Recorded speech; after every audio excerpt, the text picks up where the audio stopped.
మంగళగిరిలో Lokesh frustration, YCP కార్యకర్తను పొట్టనబెట్టుకున్న TDP. న్యాయంగా పోరాడలేని వాళ్లే హింసను నమ్ముకుంటారు. ధర్మంగా గెలవలేని వాళ్లే తన క్యాడర్ను రెచ్చగొట్టి అవతలి వాళ్ల మీద దాడులకు ఉసుగొల్పి రక్తపాతానికి కుట్రలు పన్నుతారని వైఎస్ఆర్సీపీ నేతలు, టీడీపీ నేత లోకేష్ పై ఆగ్రహం వ్యక్తం చేస్తున్నారు.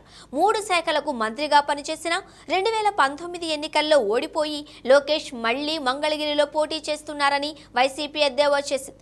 ఈసారి అక్కడ వైసీపీ తరపున బీసీ అభ్యర్థి లావణ్యను బరిలోకి దించడంతో లోకేష్ లో మళ్లీ ఓటమి భయం పట్టుకుందని, ఇక ప్రజాస్వామ్యబద్ధంగా ఎన్నికలకు వెళితే గెలిచేది లేదని అర్థం చేసుకున్న లోకేష్ ఏకంగా హింసకు దిగారని వైసీపీ నేతలు ఆరోపించారు. మంగళగిరి నియోజకవర్గం తాడేపల్లి సిఎస్ఆర్ కళ్యాణ మండపం రోడ్లో ఎన్నికల ప్రచారం నిర్వహిస్తున్న వైఎస్ఆర్ కాంగ్రెస్ పార్టీ కార్యకర్త మేకా వెంకటరెడ్డి చుట్టూ బైక్లతో రౌండ్లు వేస్తూ తెలుగుదేశం కార్యకర్తలు భయభ్రాంతులకు గురి చేశారన్నారు. ఏమిటి రౌడీయిజం అని ప్రశ్నించినందుకు మేకా వెంకటరెడ్డిని తెలుగుదేశం కార్యకర్తలు బైక్తో గుద్ది వెళ్లిపోయారు. తలకు బలమైన గాయం తగలడంతో వెంకటరెడ్డిని వైఎస్ఆర్ కాంగ్రెస్ పార్టీ కార్యకర్తలు వెంటనే హాస్పిటల్కు తరలించారు. అయితే మేకా వెంకటరెడ్డి చికిత్స పొందుతూ మృతి చెందడం ఆంధ్రప్రదేశ్ రాష్ట్రాన్ని దిగ్భ్రాంతికి గురి చేసింది. ఒక కుటుంబంలో విషాదాన్ని నింపింది.